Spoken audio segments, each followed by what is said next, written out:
আমার মুরব্বিয়ানেরা শুনে রেখে দিন বাবা, জেনে রেখে দেন, সে কোরআন মাজিদ আপনাকে আমাকে বলে দিয়েছে সূরা নাবা খুলুন। সূরা নাবা খুললে আপনি পাবেন কিভাবে আপনি জীবন যাপন করবেন, কিভাবে আপনি ভাই আমার আল্লাহ রাব্বুল আলামিন আপনার আমার ক্ষেত্রে সব হিসাব করে বলে দিয়েছেন। কোরআন মাজিদ সূরা নাবা খুললে আপনি পাবেন সূরা নাবার 8 নম্বর আয়াতে আল্লাহ বলছেন ওয়া খালাকনাকুম আজওয়াজা, আমি তোমাদেরকে সৃষ্টি করেছি জোড়ায় জোড়ায়। 9 নম্বর আয়াতে বলছেন ওয়াজআলনা নাওমাকুম সুবাতা। হে তরুণ যুবকেরা, আল্লাহ বলছেন তোমাদের নিদ্রাকে করেছি বিশ্রামদায়ী, তোমাদের নিদ্রাকে আমি বিশ্রামদায়ী বানিয়েছি। 10 নম্বর আয়াতে আল্লাহ বলছেন ওয়াজআলনাল লাইলা লিবাসা। জোরে হবে না? রাতকে তোমাদের জন্য আবরণ করেছি, পোশাক বানিয়ে দিয়েছি। পোশাক আমাদের শরীরে লেগে থাকে, পোশাক আমাদের শরীরে লেগে থাকে। রাতটাকে তোমাদের জন্য আমি এমন পোশাক বানিয়েছি যেন তোমাদের শরীরে পোশাকের ন্যায় রাতটাকে লাগিয়ে রাখো। অর্থাৎ রাতের বেলা অন্ধকারটাকে তোমাদের ভাই আমার শরীরের সঙ্গে পোশাকের মতো আবরণ বানিয়ে নাও, পোশাকের মতো বানিয়ে নাও। অর্থাৎ রাতের বেলা যখন ঘুমাবে তখন তুমি অন্ধকারে ঘুমিয়ে থাকবে। ভালো করে বুঝবেন, এই আয়াতের ব্যাখ্যা একেবারে ডাইরেক্ট কোরআন মাজিদ 1450 বছর আগে বলছেন। আমি একটার পর একটা লাইন নিয়ে অনেক ব্যাখ্যা দিতে পারি, কিন্তু সময় বেশি নাই, ছোট ছোট করে বলবো, একটু বুঝে নেবেন ভাইরা আমার। আমার আল্লাহ বললেন ওয়াজআলনাল লাইলা লিবাসা, লিবাস মানে হলো পোশাক। হে তরুণ যুবকেরা, হে আমার বন্ধুরা, আজ থেকে 1500 বছর আগে কোন ভাই আমার গবেষণা কেন্দ্র ছিল না, কোন রকম নাসা ছিল না, কোন রকম ইসরো ছিল না, কোন রকম প্যাথোলজি ছিল না, কোন রকম ভাই আমার আল্ট্রাসাউন্ড ছিল না, কোন ইকো মাইক্রো ভাই আমার কোন রকম ইসিজি, কোন রকম ভাই আমার যে সমস্ত যন্ত্রপাতি, এই সমস্ত আবিষ্কার 1450 বছর আগে হয়নি বাবা। সেই সময় আল্লাহ বললেন রাতকে তোমাদের জন্য পোশাক বানিয়েছি, রাতটাকে তোমাদের পোশাকের মতো ব্যবহার করো। তার মানে পোশাক যেমন শরীরে লাগানো থাকে, রাতের অন্ধকারটাকে শরীরের সঙ্গে লাগিয়ে নাও। তার মানে রাতের বেলা তুমি অন্ধকারে এর ভিতর রাতটা কাটাও। আর কোরআন মাজিদ এ কথা বলল, হাদিস পাক একেবারে ডাইরেক্ট বলে দিল। আপনার আমার নবী সোনার জবানে আরো ব্যাখ্যা করে দিলেন। ভাই আমার হাদিস নাম্বার বুখারী শরীফ 5624 নাম্বার হাদিস। হে তরুণ যুবকেরা, موسى بن إسماعيل حدثنا حمام عن عطاء عن جابر أن رسول الله صلى الله عليه وسلم قال أطفئوا المصابيح إذا رقدتم। জোরে হবে না? আল্লাহর নবী বলেন যখন তোমরা ঘুমাতে যাবে, নবী বলেন যখন তোমরা ঘুমাতে যাবে তখন বাতিটা আলোটা বন্ধ করে দাও। হে তরুণ যুবকেরা, আজ থেকে 1500 বছর আগে দয়ার নবী বললেন ঘুমের সময় লাইট বন্ধ করো, বাতি বন্ধ করো, আলো নিভিয়ে দাও, বন্ধ করে দাও। 1500 বছর পর সায়েন্স গবেষণা করলো, ভাই আমার দোস্ত আমার স্বাস্থ্য বিশেষজ্ঞরা গবেষণা করছেন। ভাই আমার গবেষণা করে দেখা যায় মাথা থেকে 5 ধরনের হরমোন নিঃসৃত হয়। মাথা থেকে 5 ধরনের হরমোন নিঃসৃত হয়। তার মধ্যে ঘুমের সময় গভীর ঘুমে যখন মানুষ আচ্ছন্ন থাকে তখন মাথার পেছন সাইড দিয়ে একটা গুরুত্বপূর্ণ হরমোন নিঃসৃত হয়। আর এই হরমোনটা নিঃসৃত হওয়ার জন্য আলোটা অন্ধকার করা চাই, ঘরটা অন্ধকার করা চাই, লাইটটা বন্ধ করা চাই। গভীর ঘুমের মধ্যে যখন আচ্ছন্ন থাকে অন্তত ঘুমের 2 ঘন্টা পর লাইট যদি বন্ধ থাকে, আলো যদি বন্ধ থাকে, চোখ ব্রেনকে ইন্ডিকেট করে, সাইলেন্ট দেয় বা আমার সাউন্ড দেয়, আওয়াজ দেয়, বুঝিয়ে দেয় যে আলো বন্ধ আছে। এমন সময় মাথার পেছন সাইড থেকে এক ধরনের হরমোন নিঃসৃত হয়, যে হরমোনটার নাম হলো মেলাটোনিন। এই মেলাটোনিন হরমোনটা নিঃসৃত হয়ে আপনার আমার ব্লাডের সঙ্গে, রক্তের সঙ্গে মিশে যায়। আর এই হরমোনটা বের হয়ে আপনার আমার শরীরকে ক্যান্সার থেকে প্রতিরোধ করে। জোরে হবে না? জোরে হবে না? ক্যান্সারের মতো ভয়ঙ্কর রোগ থেকে শরীরকে প্রতিরোধ করে মেলাটোনিন হরমোন। আমি বলছি না, মেডিকেল সায়েন্স বলছে। যত সায়েন্সের ডেভেলপ হবে, যত বিজ্ঞানের গবেষণা বাড়বে, তত কোরআন মাজিদকে বুঝে নেওয়া আরো সহজ হবে। আমি এর আগে অনেক উদাহরণ দিয়েছি, তবে বিজ্ঞানের গবেষণা পরিবর্তনশীল। বিজ্ঞানের গবেষণা পরিবর্তনশীল। আজকে যে বিজ্ঞানী গবেষণা করছেন, আগামী দিন কোন বেটার বিজ্ঞানী আসবেন, এসে বলবেন আগের থিওরিটা ভুল ছিল।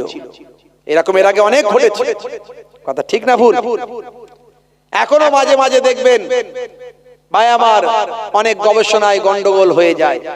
আবহাওয়া দপ্তর তো মনে হয় সম্ভবত বলেছিল এই দিন তিনেক কি চলবে, নিম্নচাপ চলবে, তাই তো নাকি? এরকমই খবর আছে তো নাকি? প্রথম একদিন নিম্নচাপ হলো বটে, অল্প স্বল্প হলো, তারপরের দিন থেকে রৌদ্র। সবই আল্লাহর ইচ্ছা। তারা তাদের যন্ত্রপাতি দিয়ে দেখে বলেন, যতটুকু দেখতে পান তারা ঠিকই বলেন, কিন্তু আমার আল্লাহ কখন কোন দিকে কি করে দেবেন কেউ জানে না। হে তরুণ যুবকেরা, হে আমার বন্ধুরা, শুনে রেখে দিন বাবা, জেনে রেখে দেন। অনেক উদাহরণ আমি দিয়েছি, এর আগে অনেক কথা আমি আপনাদের মাঝখানে বলেছি। বাবা হে মুসলমান, একটুখানি শুনে রেখে দেন। দয়ার নবী যা বললেন, আজকের যুগে সব বিজ্ঞান আর বাস্তবতায় প্রমাণিত হয়। 1450 বছর আগে আল্লাহর কোরআন যা বলেছে, আজকের যুগে বিজ্ঞান আর বাস্তবতায় প্রমাণিত হয়। 1450 বছর আগে দয়ার নবী বললেন, হে দুনিয়ার মানুষ শুনে রেখে দাও, তোমরা যখন পেচ্ছাপ করবে অবশ্যই বসে পেচ্ছাপ করো, আর পেচ্ছাপ করে পবিত্র হও। আজকের স্বাস্থ্য বিশেষজ্ঞরা বলছেন পেচ্ছাপের মধ্যে জীবাণু থাকতে পারে, তাই পেচ্ছাপের ওই জীবাণুটা যদি শরীরে লাগে স্বাস্থ্যের জন্য ক্ষতি হতে পারে। পোশাকে লাগলে সেখান থেকে ভাইরাস তৈরি হতে পারে, শরীরের জন্য ক্ষতি হতে পারে। নবী বলেছেন পেচ্ছাপ করে ধৌত হতে, এটা সত্য কথা বলেছেন, ঠিক বলেছেন। শুধু তাই নয়, বসে পেচ্ছাপ করার এই কথাকে আজকের বিজ্ঞানীরা স্বীকৃতি দিচ্ছেন। তারা বলছেন বসে পেচ্ছাপ করলে আমাদের শরীরে যে ভাই আমার একটা ইউরিনাল ড্রাম আছে, এই ড্রামে প্রেসার পড়ে, এই ড্রামে প্রেসার পড়ার কারণে স্মুথলি ইউরিনটা ক্লিয়ার হয়ে যায়। আর দাঁড়িয়ে দাঁড়িয়ে করলে হতে পারে মেবি কয়েক ফোঁটা ইউরিন ড্রামে রয়ে যায়, মেবি হতে পারে, হতে পারে। মুসলমানের ছেলে এখন শাহরুখ খানের ভক্ত আছে না নাই? সলেমান খানের ভক্ত আছে না নাই? জিন্সের প্যান্ট, স্কিন টাইট গেঞ্জি। আচ্ছা, জিন্সের প্যান্ট যারা পরে তারা কি দাঁড়িয়ে দাঁড়িয়ে বসে বসে পেচ্ছাপ করতে পারবে না? যেখানে ট্যাঙ্ক ভর্তি হবে সেখানেই কল চালিয়ে দেবে। কথা ঠিক না? যেখানেই ট্যাঙ্ক ভর্তি হবে সেখানেই কল চালিয়ে দেবে। ও বসতে গেলে তো বিপদ আছে, পারবে না বসতে। হ্যাঁ, শাহরুখ খানের ভক্ত, সালমান খানের ভক্ত। আজকালকার পোলা দেখো সঠিক পথে চলে না, পিতামাতা গুরুজনের কথা তারা শোনে না। চুলগুলো ছোট ছোট, প্যান্ট শার্ট আটো সাটো, সুজোড়া পায়ে দিয়ে, পেছনে ব্যাগ নিয়ে, লাল লাল জুতো পায়ে, চোখে কালো চশমা, দুই চোখ মেলে খোঁজে বেদের মেয়ে জোসনা, গায়ে হাতে ট্যাটু আঁকা, হেঁটে চলে আঁকা বাঁকা। কাছে গেলে দেখা যায় সুস্থ ছেলে না, কাছে গেলে দেখা যায় সুস্থ ছেলে না, তিরঙ্গার দুর্গন্ধে টেকা যায় না, তিরঙ্গার দুর্গন্ধে টেকা যায় না। আজকালকার পোলা দেখো সঠিক পথে চলে না, পিতামাতা গুরুজনের কথা তারা শোনে না। বাপের ওজন হয়েছে 65 কেজি, ছেলের ওজন হয়েছে 75। বুড়ো বাপকে আর ভালো লাগছে না, বুড়ি মায়ের ওজন হয়েছে ৪৫, ছেলের ওজন হয়েছে ৬৫। বুড়ি মাকে আর ভালো লাগছে না। আল্লাহ বললেন, হে দুনিয়ার মানুষ শুনে রেখে দাও, ওয়াসাইনাল ইনসানা বিওয়ালিদাইহি ইহসানা। আমি আল্লাহ সমস্ত পিতা মাতাকে, সমস্ত সন্তানদের বলেছি, হে দুনিয়ার সন্তান সন্ততিরা, তোমরা তোমাদের পিতা মাতার ইহসান করো, পিতা মাতার দেখভাল করো। এখন কিছু ছেলে পুলে আছে বুড়ো বাপ বুড়ি মাকে ভালো লাগে না, আছে না নাই? साले को मिले गोश्त रोटी बाप को ना मिले सुखा। साला যখন আসে বৌমা তখন হাসে, ভাই এসেছে ভাই কেলিয়া কুপ্তা বিরওয়ানি টিকিয়া, ভাই আমার hybrid rasgulla, twin one rasgulla, মিঠা দই, টক দই আর স্প্রাইটের বোতলটা এনে ভাইকে গুজে গুজে খাওয়ায়। সে আপনার সালা বাবুকে খাওয়ান, এতে আমার কোনো অসুবিধা নাই, কিন্তু পাশে বুড়ো শ্বশুর শাশুড়ি বসে আছে, একটা করে দুটো টুইন ওয়ান রসগোল্লা কেন যাবে না? কথা ঠিক না বল? জোরে বলে।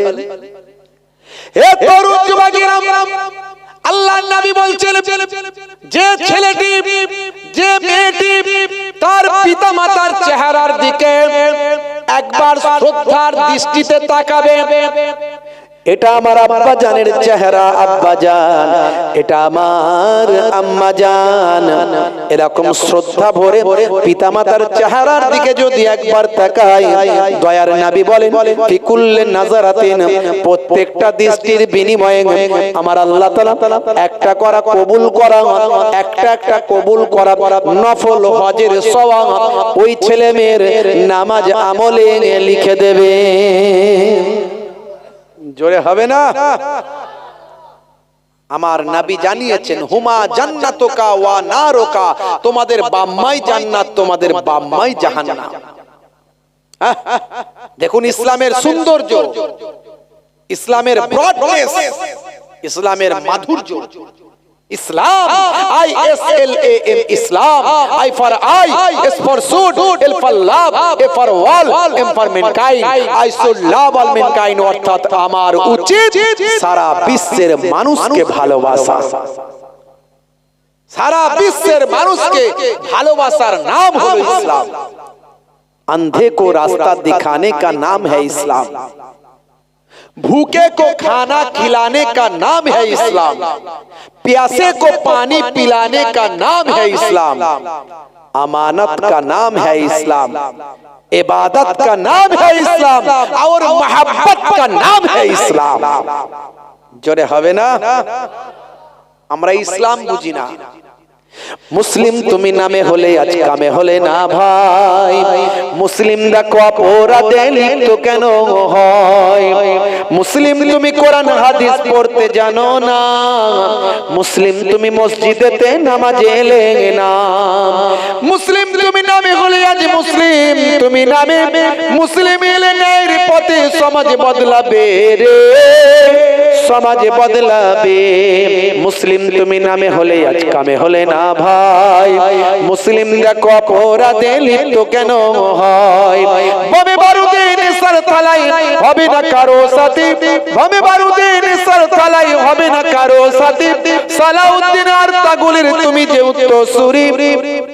ব্যঙ্গ কার্টুনে ব্যঙ্গ সিনেমায় নবীর সম্মান কমে না, ব্যঙ্গ কার্টুনে ব্যঙ্গ সিনেমায় নবীর সম্মান কমে না, গুগল সার্চে সেরা মনীষী খুঁজে দেখো না। জোরে হবে না? আর জোরে হবে না? গুগল তো আমার আপনার বাপ দাদুর তৈরি করা জিনিস নয়, ও পাশ্চাত্যের বিদেশিদের তৈরি করা, কোন মুসলমানের তৈরি করা নয়। সে গুগলে গিয়ে আপনি লিখুন, who is the greatest person in the world, Google আপনাকে আনসার দেবে, greatest person in the world of prophet মুহাম্মদুর রাসূলুল্লাহ সাল্লাল্লাহু আলাইহি ওয়াসাল্লাম।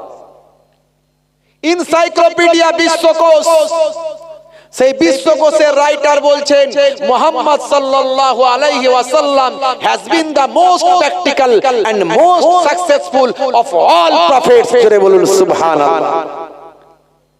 ভাইরা আমার, মাইকেল হার্ট, এর আগে আমি বলেছি তিনি একটা গ্রন্থ রচনা করেছেন পৃথিবীর সেরা সেরা মনীষীদের নিয়ে, প্রথম সারির ব্যক্তিত্বদের নিয়ে একটা দা 100 জন মনীষীদের বায়োগ্রাফিক্যাল অ্যাকাউন্ট, তিনি তাদের বায়োডাটা, তাদের শর্ট লাইফ হিস্ট্রি তুলে ধরেছেন। সেখানে 100 জন মনীষীদের নাম তিনি লিপিবদ্ধ করেছেন। এক নম্বরে চিন্তা করলেন কার নাম দেব। তিনি ভাবলেন, ভাবতে ভাবতে পেয়ে গেলেন 1450 বছর আগে যে ব্যক্তি পৃথিবীর মাটিতে এসেছিলেন, যা বলে গেছেন আজও সেটা প্রাসঙ্গিক।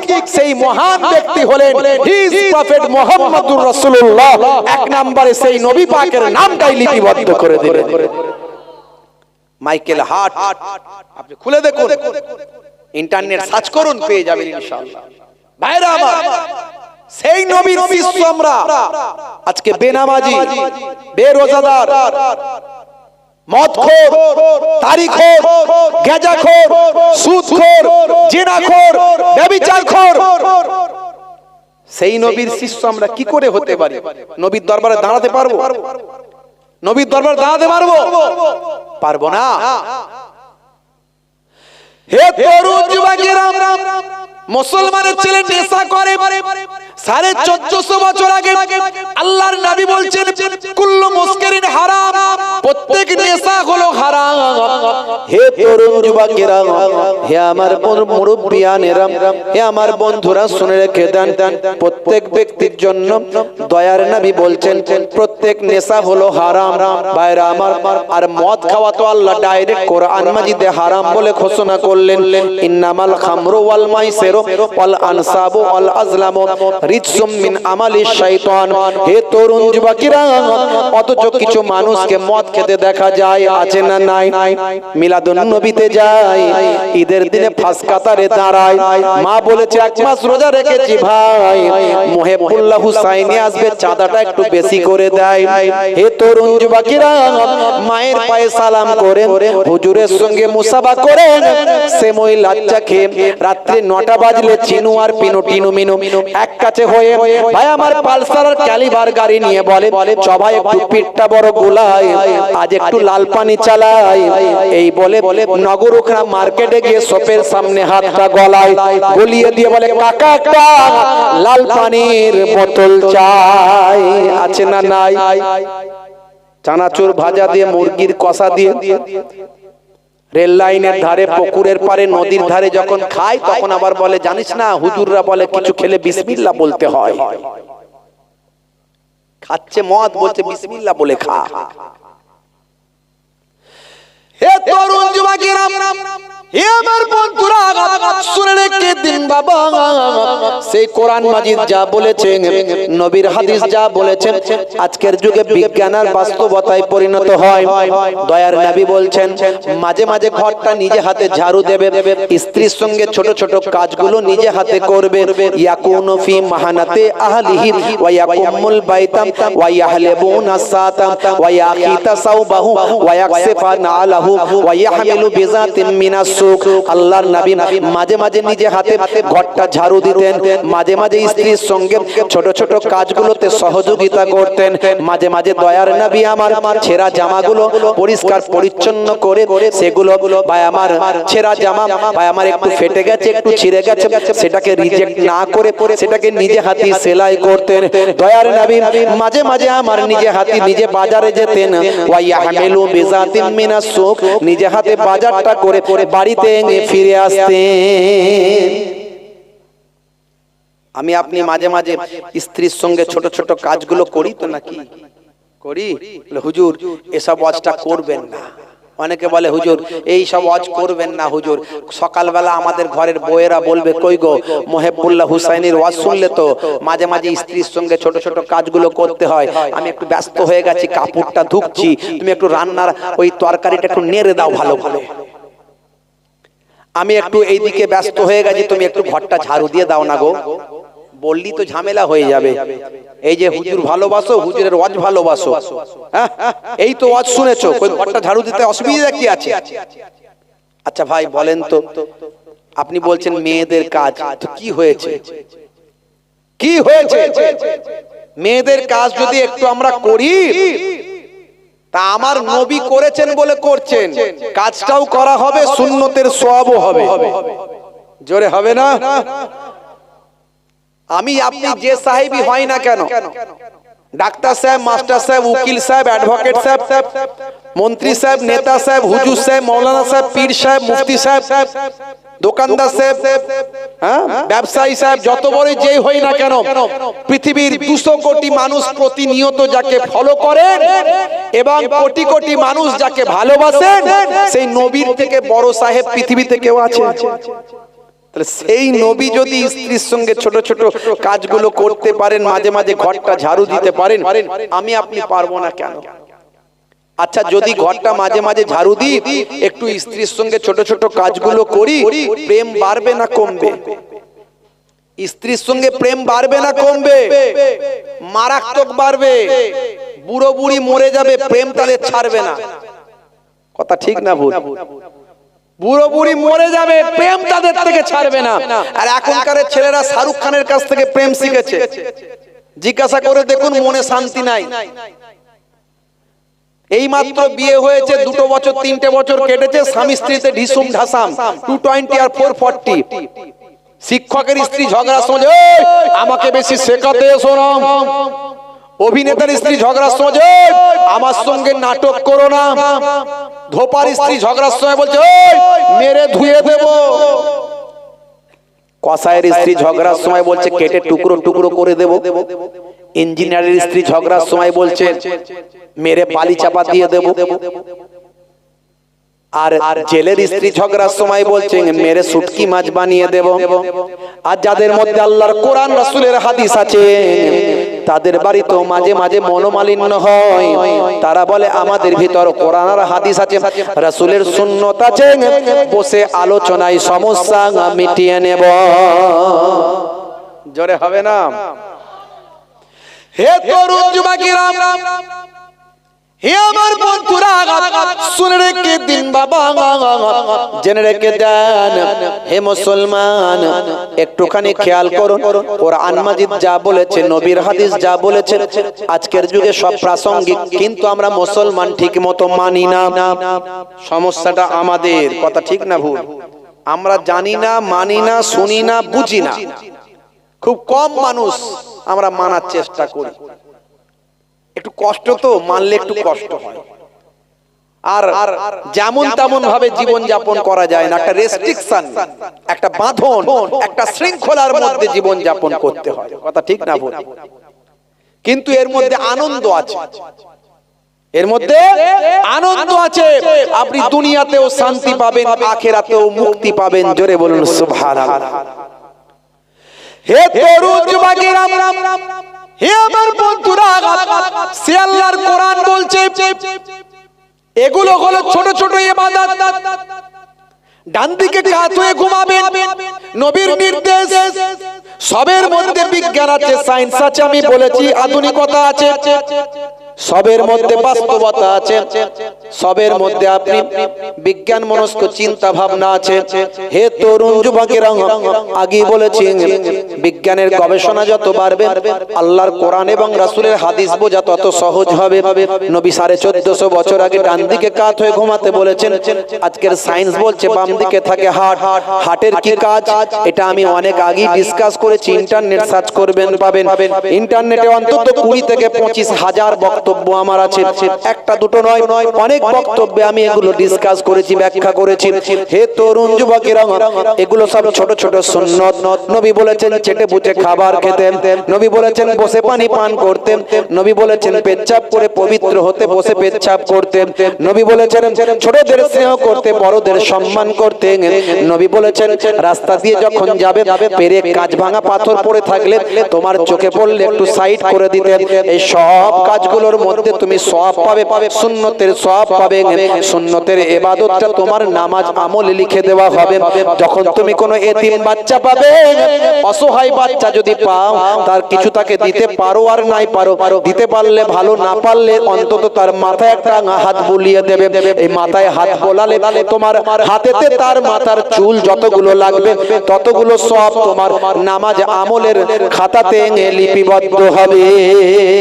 হে তরুণ যুবকেরা, বিমারি মানুষ, অসুস্থ মানুষ যদি থাকে, পাড়া প্রতিবেশী, সে মুসলমান হোক, হিন্দু হোক, খ্রিস্টান হোক, জৈন হোক, পাড়া প্রতিবেশীর মধ্যে কোনো অসুস্থ ব্যক্তি যদি থাকে, মাঝে মাঝে তাকে দেখতে গেলে, সে বিপদে পড়লে সাহায্য করলেন, এটা ইসলাম বলেছে।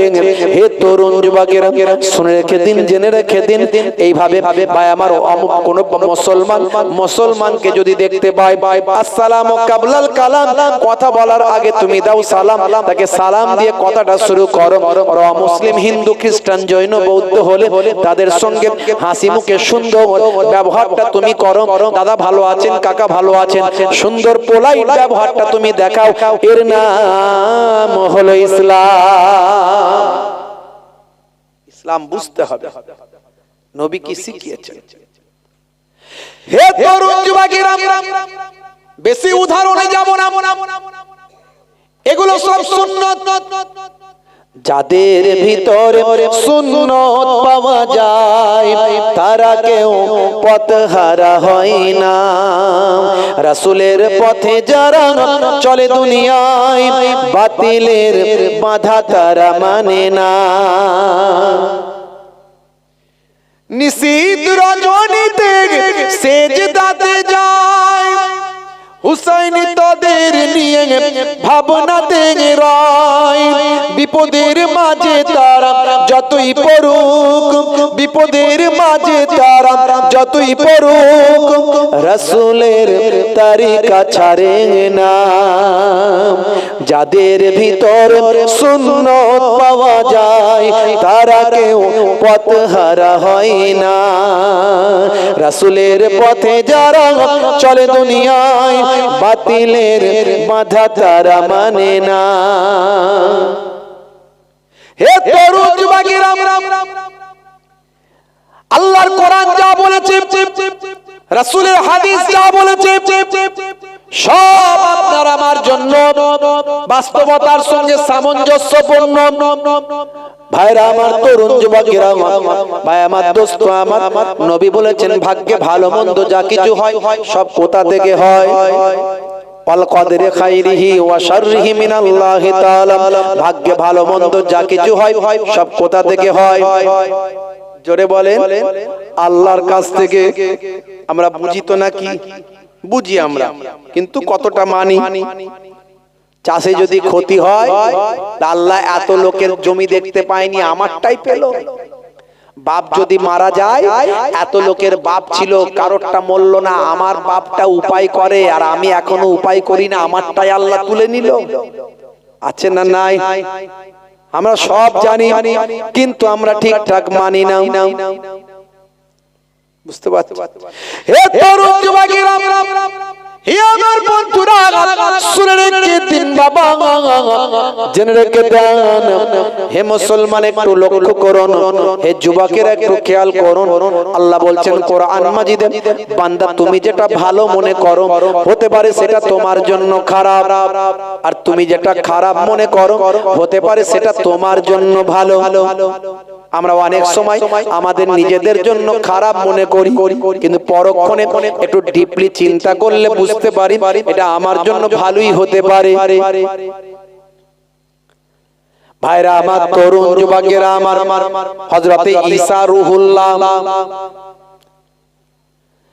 হে বন্ধুরা আমার, হযরতে ঈসা রূহুল্লাহ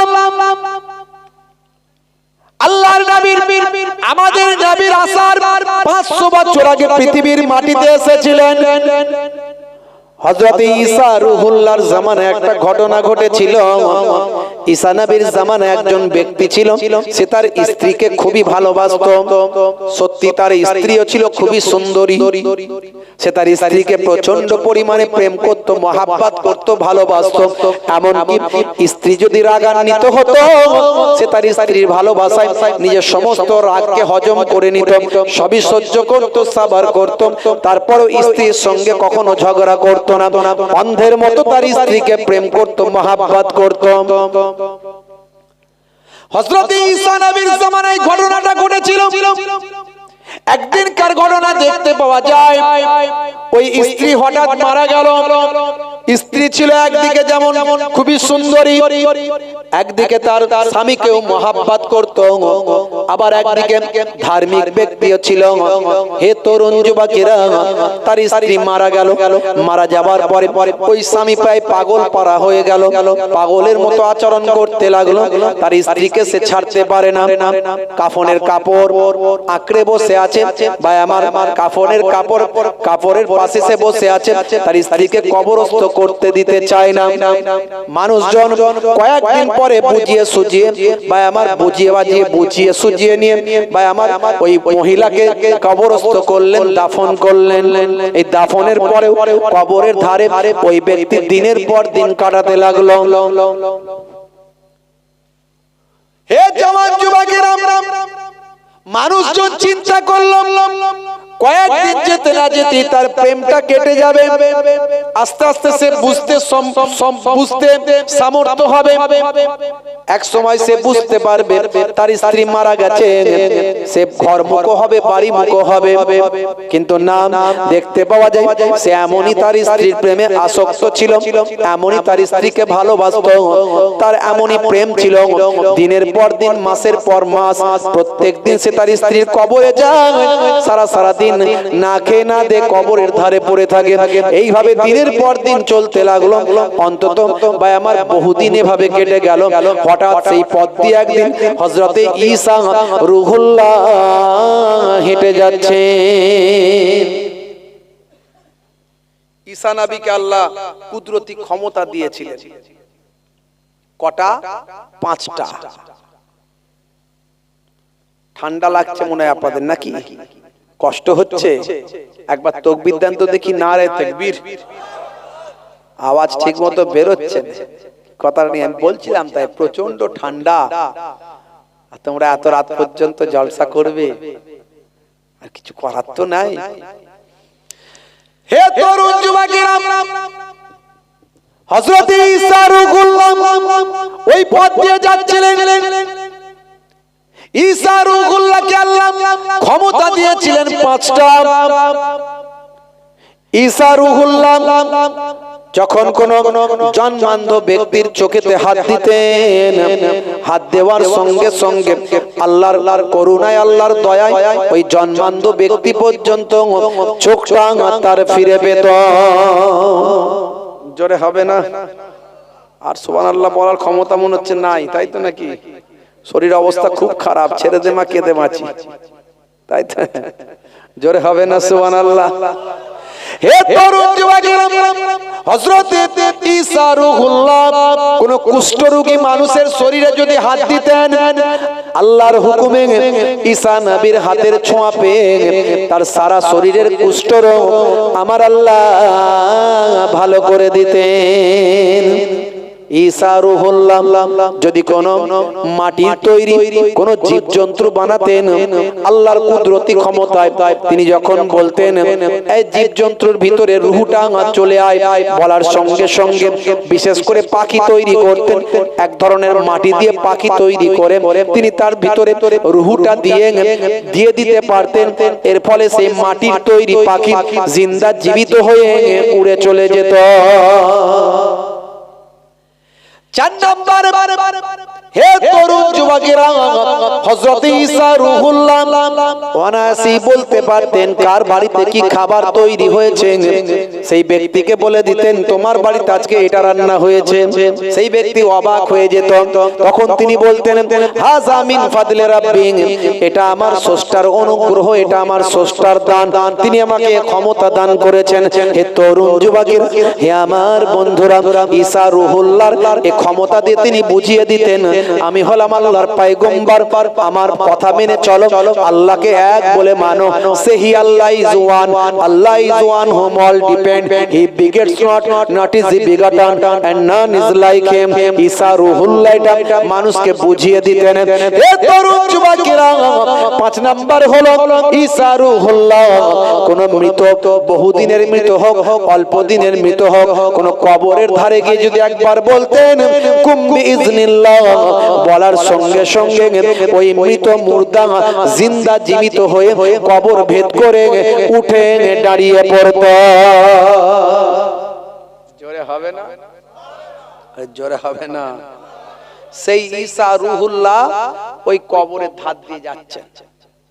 এমন সময় দেখতে পেলেন যে ওই ভদ্রলোক কাঁদছে, ওই স্বামী একেবারে পাগল পারা কেঁদে। হযরত ঈসা রুহুল্লাহ বললেন কি ব্যাপার বাবা, কাঁদছো কেন? বলে হুজুর আর বলবেন না, আমার স্ত্রী মারা গেছে, আমার স্ত্রী মারা গেছে। আমার স্ত্রীকে আমি খুব ভালোবাসতাম, সেও আমাকে ভালোবাসতো, কিন্তু আমি বেশি ভালোবাসতাম। সে আমার সঙ্গে কোনোদিন মনোমালিন্য করলেও আমি কিন্তু রাগ করতাম না, কোনোদিন মনোমালিন্য করতাম না, আমি অন্ধের মতো প্রেম করতাম। আমার স্ত্রীকে ছেড়ে আমি থাকতে পারছি না হুজুর, বহুদিন হয়ে গেল মারা গেছে, কিন্তু কবর ছেড়ে যেতে পারছি না। হে তরুণ যুবকেরা, হযরত ঈসা রুহুল্লাহ সব কিছু শুনে বোঝানোর চেষ্টা করলেন, বাবা ছেলে, আল্লাহ যা করে তোমার ভালোর জন্য করে, তুমি মন খারাপ করো না, তুমি বাড়ি যাও, তুমি কেঁদো না। অনেক দিন ধরে তুমি কান্নাকাটি করেছো, আর তুমি কেঁদো না বাবা, বাড়ি যাও। আল্লাহ যেটা করে বান্দার জন্য ভালো করে। আচ্ছা বলুন তো দেখি, আপনি কাউকে টাকা দিয়েছেন, আপনি কাউকে টাকা দিয়েছেন, অনেক দিন হয়ে গেল, আপনি যদি টাকাটা ফেরত চান, এতে কি আপনার অন্যায় হবে? অন্যায় হবে? আর তার কি উচিত যে ফেরত না দিয়ে লুকিয়ে লুকিয়ে বেড়ানো, না দিয়ে দেওয়া? কোনটা? দিয়ে দেওয়া। আচ্ছা এই যে আমাদের ভিতরে আল্লাহ রূহ দিয়েছেন, আত্মা দিয়েছেন, আমাদেরকে পৃথিবীতে পাঠিয়েছেন আমার আল্লাহ, আমরা সব কার? চলে বলেন কার? আল্লাহর। আল্লাহ আমাদেরকে পাঠিয়েছেন। আল্লাহ যদি চেয়ে নেন, এটা কি আল্লাহ অন্যায় করছেন? অন্যায় করছেন। যাকে যখন চাইবে তখনই তাকে ফেরত দেওয়া উচিত কি উচিত নয়? যারে বলেন উচিত। হে তরুণ যুবকেরা, হযরত ঈসা রুহুল্লাহ ওই ব্যক্তিকে বোঝালেন, বাবা ভাগ্যে যেটা আছে সেটাই হয়েছে, তাকদিরে যেটা আছে সেটাই হয়েছে, তাকদিরে ভালো মন্দ সব আল্লাহর কাছ থেকে নির্ণয় হয়। তুমি বাড়িতে যাও, নিশ্চয়ই এর মধ্যে কিছু আল্লাহর রাজ আছে বাবা। বাবা চলে যাও, বাড়িতে যাও। সেই লোক কাঁদতে শুরু করলো, হুজুর আমি যেতে পারবো না, আমার স্ত্রীকে ছাড়া আমি বাঁচবো না, আমার স্ত্রী যদি না বাঁচে আমি বাঁচতে পারবো না, আমিও হয়তো এভাবেই মারা যাব। হযরত ঈসা রুহুল্লাহ বললেন, ঠিক আছে বাবা, তুমি যাবে না বুঝতে পারছি, হবে না যখন, তাহলে শোনো, আমি তোমার স্ত্রীকে বাঁচিয়ে দিচ্ছি, তোমার স্ত্রী আল্লাহর হুকুমে জিন্দা হয়ে যাবে। তুমি তোমার স্ত্রীকে পেলে কি খুশি হবে? বলে হ্যাঁ। তুমি তোমার স্ত্রীকে পেলে কি তার সঙ্গে সংসার করবে? বলে হ্যাঁ। তাহলে দাঁড়াও, অপেক্ষা করো। কবরের ধারে গিয়ে বললেন, এই কবরের মানুষ, কুম বিইজনিল্লাহ, উঠে জিন্দা হোকার খাড়া হো যা। বলার সঙ্গে সঙ্গে একজন আফ্রিকান হাবশি, কালো চামড়া, কালো চেহারার একজন গোলাম হাবশি মানুষ কবর ফেটে উঠে দাঁড়ালো এবং ঈসা রুহুল্লাহকে দেখতে পেয়ে বলল, লা ইলাহা ইল্লাল্লাহ ঈসা রুহুল্লাহ। ওই ব্যক্তির ব্যক্তির সারা শরীর থেকে আগুন জ্বলছিল, সে আগুনটা এই কালেমা পড়ার সঙ্গে সঙ্গে ঝরে ঝরে পড়ে গেল, তার কবরটা ঠান্ডা হয়ে গেল, ধোঁয়াটা বন্ধ হয়ে গেল। আল্লাহর নবীর কালেমা পড়ে সেই ঈমানটা গ্রহণ করে নিল। জোরে হবে না? বলতে হবে নাকি সুবহানাল্লাহ বলো? ভালো কথা শুনলি তো সুবহানাল্লাহ বলবেন, দুঃখের কথা শুনলি তো বলবেন ইন্না লিল্লাহ, তাই তো? এটা তো ঈমানদারের লক্ষণ, বলে দিতে হবে। আর যদি ঘুমিয়ে পড়বেন তো এত রাত পর্যন্ত জলসা করেছেন কেন? রাগ করবেন না, একটু মজাক করে নিচ্ছি।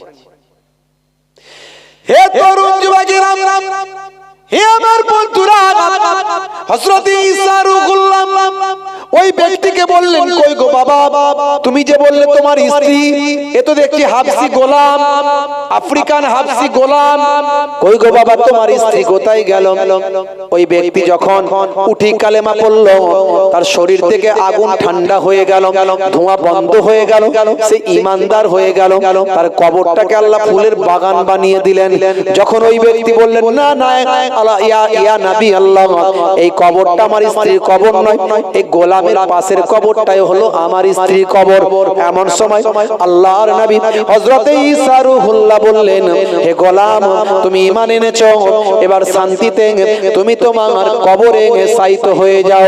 তখন সেই গোলাম আবার কবরের ভিতরে ঢুকে গেল। এবার পাশের কবরের ধারে গিয়ে হযরত ঈসা রূহুল্লাহ বললেন, হে মহিলা, হে অমুক ব্যক্তির স্ত্রী, কুম বিইজনিল্লাহ, বলার সঙ্গে সঙ্গে ওই মহিলা থরথর করে কাঁপতে কাঁপতে কবর ভেদ করে উঠে দাঁড়ালো।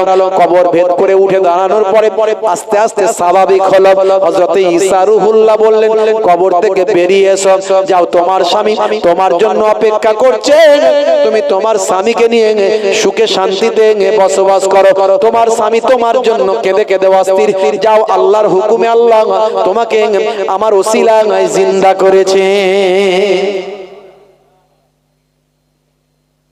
জিন্দা হয়ে গেছে। স্বামী তো স্ত্রীকে পেয়ে পাগল, আনন্দে আত্মহারায়, আরে বাপ রে বাপ, আমি আমার মৃত বউকে আবার ফিরে পেয়েছি। হে তরুণ যুবকেরা, হযরত ঈসা রূহুল্লাহ চলে গেলেন। ঈসা রূহুল্লাহ চলে গেলেন। ওই ব্যক্তি তার স্ত্রীকে নিয়ে কিছুটা গেল। যাওয়ার পরে ওই ব্যক্তি তার স্ত্রীকে বলল, এই বাগানটা সুন্দর জায়গা, এখানে একটু বসো, দুটো কথা বলি।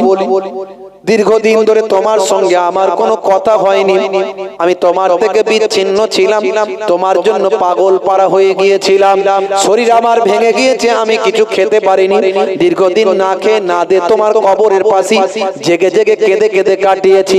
আল্লাহর নবীর ওসিলায় আমার আল্লাহ তোমাকে বাঁচিয়ে দিয়েছেন, হায়াত পেয়েছো তুমি, একসঙ্গে সুখে শান্তিতে বসবাস করব। দুটো মনের কথা তোমাকে বলি, আমি বড় ক্লান্ত আছি, তুমি একটু বসো, তোমার জানুতে মাথা দিয়ে আমি একটু বিশ্রাম নিই। হে তরুণ যুবকেরা, এমন সময় দেখতে পাওয়া যায় জানুতে মাথা দিয়ে ওই ব্যক্তি যখন বিশ্রাম নিচ্ছে, সেই সময় ক্লান্ত শরীর ঘুমিয়ে পড়লেন। ওই ব্যক্তি ঘুমিয়ে গেল। ওই পথ দিয়ে যাচ্ছিল একজন রাজকুমার ঘোড়ায় চড়ে রাজকুমার, একজন যুবক রাজকুমার ঘোড়ায় চড়ে যাচ্ছেন। সুন্দরী নারী, এত সুন্দর নারী চোখে জীবনে কোনোদিন দেখেনি রাজকুমার। সুন্দরী নারীকে রাস্তার মাঝখানে একটা বাগানে এইভাবে বসে থাকতে দেখে তার প্রেমে প্রেমাসক্ত হয়ে গেল। ভাই আমার রাজকুমার তার ঘোড়া থামিয়ে দিল। এমন সময় ইশারা করে বলল, চলো চলো আমার সঙ্গে চলে চলো। এইভাবে একটা পথ ভোলা, পথ হারা, একটা দুর্বল গরিব মানুষের সঙ্গে থেকে কি করবে? আমার সঙ্গে রাজপ্রাসাদে চলো, রাজ হালতে তোমাকে রাখবো। ওই মহিলা তখন আস্তে আস্তে নিজের স্বামীর মাথাটাকে মাটিতে শুইয়ে দিয়ে ওই রাজকুমারের সঙ্গে ঘোড়ায় চড়ে রাজদরবারে গিয়ে হাজিরা দিল। হে তরুণ যুবকেরা, হে আমার বন্ধুরা, হে আমার মুরব্বিয়ানেরা, বহু সময় পরে যখন ওই স্বামীর ঘুমটা ভাঙলো, ঘুম থেকে উঠে দেখে, হাই রে হাই, সর্বনাশ, আমি মাটিতে ঘাসের উপর ঘুমিয়ে আছি। আমার স্ত্রী যার জন্য আমি এতদিন কাঁদলাম, সেই স্ত্রী আর আমার কাছে সে আর নাই। ঈসা রুহুল্লাহ কি বলেছিল প্রথম, বাবা কেঁদো না, আল্লাহ যা করে তোমার জন্য ভালোর জন্যই করে। কিন্তু সে শুনেছিল? শোনেনি, সে শোনেনি। হে তরুণ যুবকেরা, হে আমার বন্ধুরা, শুনে রেখে দিন বাবা, জেনে রেখে দেন, হযরত ঈসা রূহুল্লাহ সেই সময় দেখতে পাওয়া যায়। ভাই আমার, দোস্ত আমার, তিনি তো চলে গেছেন, ঘুরতে ঘুরতে আবার সেই পথ দিয়ে আসবেন বাবা। ওদিকে ওই ব্যক্তি বাবা চিন্তা করলাম, নিশ্চয় কোথায় গেল আমার স্ত্রী। ঘোড়ার পায়ের দাগ দেখতে পেল, ঘোড়ার পায়ের দাগ দেখে নিশানা করে বুঝতে পারলো আমার স্ত্রীকে এই ঘোড়ায় করেই নিশ্চয় নিয়ে যাওয়া হয়েছে। ঘোড়ার দাগ বেছে বেছে দেখে দেখে দেখে দেখে রাজপ্রাসাদে চলে গেল। রাজপ্রাসাদে গিয়ে দেখে রাজকুমারের পাশে রাজকুমারীর মতো আমার স্ত্রী দাঁড়িয়ে আছে। সেই সময় রাজকুমারকে বললেন, হে রাজকুমার, আপনি আমার স্ত্রীকে কেন তুলে নিয়ে এসেছেন? হে তরুণ যুবকেরা, হে আমার মুরব্বিয়ানিরা। রাজকুমার বলল, সর্বনাশ, তুমি এসব কি বলছো? যাও, এখান থেকে বেরিয়ে যাও। রাজকুমারীকে তখন উদ্দেশ্য করে বললেন, যুবক বললেন, হে রাজকুমারী, আজকে আপনি রাজকুমারী হয়ে গেছেন, আপনি তো আমার স্ত্রী, যার জন্য আমি এতগুলো বছর এতগুলো দিন কেঁদে কেঁদে কাটিয়েছি। চলুন চলুন আমার সঙ্গে ফিরে চলো। কিন্তু সেই রাজকুমারী আর চিনতে পারলো না। সে বলল, দূর হাঁটো, তোমার মতো মানুষের সঙ্গে কেন আমি যেতে যাব? হে তরুণ যুবকেরা, এই রকম অবস্থা, একটা সিচুয়েশন, পরিস্থিতি তৈরি হয়েছে। চোখ ভরা পানি নিয়ে যুবক দাঁড়িয়ে আছে। সেই পথ দিয়ে আবার ঘুরতে ঘুরতে হযরত ঈসা রূহুল্লাহ সেখানে এসে হাজিরা দিয়েছে। দিয়ে জিজ্ঞাসা করলেন, বাবা কি ব্যাপার? সব খুলে যখন বললেন, ঈসা রূহুল্লাহ যখন সব জানতে পারলেন, সেই সময় বললেন, শোনো হে যুবক, তোমাকে বলেছিলাম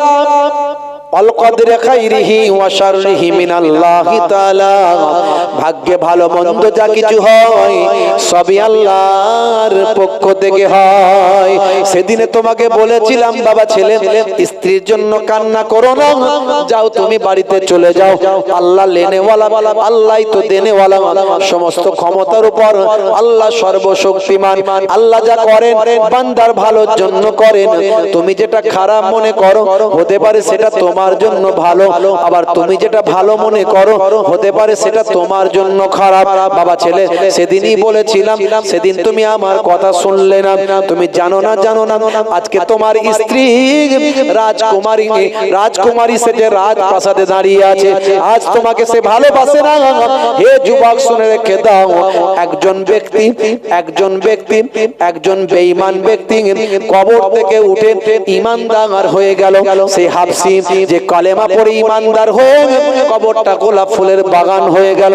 আর একজন ঈমানদার কবর থেকে উঠে আজকে রাজকুমারের সঙ্গে জেনা ব্যভিচারে লিপ্ত থেকে আজকে সে বেঈমান হয়ে গেল, তোমার থেকে দূরে সরে গেল। বাবা, একজন কবর থেকে উঠে ঈমানদার হলো, আর একজন কবর থেকে উঠে বেঈমান হয়ে গেল। হে রাজকুমারী, শুনে রেখে দাও, তুমি তো আমার দোয়াতেই বেঁচেছো।